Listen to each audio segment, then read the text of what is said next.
नमस्कार मंडळी. आज पहाटे 4:45लाच जाग आली. झोप का येईना म्हणून म्हटलं उठलोच आहे तर वेळेचा सदुपयोग करू.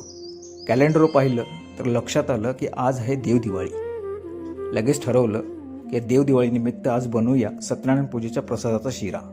लागलीच मोहीम हाती घेतली आणि साहित्य जमा केले. मंडळी, भारतात देवदिवाळी ही कार्तिक महिन्यातील पौर्णिमेला म्हणजेच त्रिपुरारी पौर्णिमेला साजरी होते. पण महाराष्ट्रात विशेषतः कोकणात देवदिवाळी ही मार्गशीर्ष महिन्यातील शुक्ल पक्ष प्रतिपदेला म्हणजेच कार्तिक अमावस्येच्या दुसऱ्या दिवशी साजरी केली जाते. दसऱ्यानंतर येणारी दिवाळी कोकणात फार मोठ्या दिमागात साजरी होत नाही, कारण त्या दरम्यान शेतीची अंतिम टप्प्यातील कामे म्हणजेच पीक कापणी, मळणी ही कामे जोरात चालू असतात. त्या मानाने आजची देवदिवाळी मात्र फार मोठ्या उत्साहात साजरी होते. तर कथा अशी आहे की पुराणात लिहिल्याप्रमाणे बळीराजा हा अत्यंत कर्तव्यनिष्ठ, न्यायप्रिय होता. त्याच्या काळात सर्व जनता सुखी होती.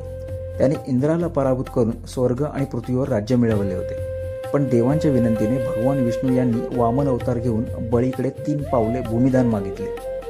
2 पावलात स्वर्ग व पृथ्वी व्यापल्यानंतर वामनाचे 3रे पाऊल ठेवण्यासाठी बळीराजाने आपले मस्तक पुढे केले. त्याच्या शिरावर पाय देत वामनाने बळीराजाला पाताळात धाडले. पण त्यापूर्वी बळीने वर्षातून एकदा तरी आपले राज्य पाहण्यासाठी पृथ्वीवर येण्याची अनुमती मिळवली. त्यानुसार बळीराजा दिवाळीच्या दुसऱ्या दिवशी बळीप्रतिपदेला पाताळातून आपले राज्य पाहण्यासाठी पृथ्वीवर येतो असे मानतात आणि त्याच्या स्वागतार्थ सर्वत्र दिव्यांची रोषणाई केली जाते. मंडळी, आज देवदिवाळीला सकाळी सर्व ग्रामस्थ ग्रामदेवतेच्या मंदिरात एकत्र येतात, ग्रामदेवतेची पूजा करतात आणि देवाला विडे भरले जातात. त्यानंतर गावातील प्रत्येक घरात जाऊन सर्व मंडळी देवाचे विडे भरतात. त्यावेळी शेतीची कामे आटपून घरामध्ये जी धान्यरूपी धनसंपत्ती आली आहे ती अशीच अविरत राहो असे बळीराजाला साकडे घातले जाते. इडा टळो पिडा टळो, काळ किळत जाओ, बळीचे राज्य येऊ चांग भलं.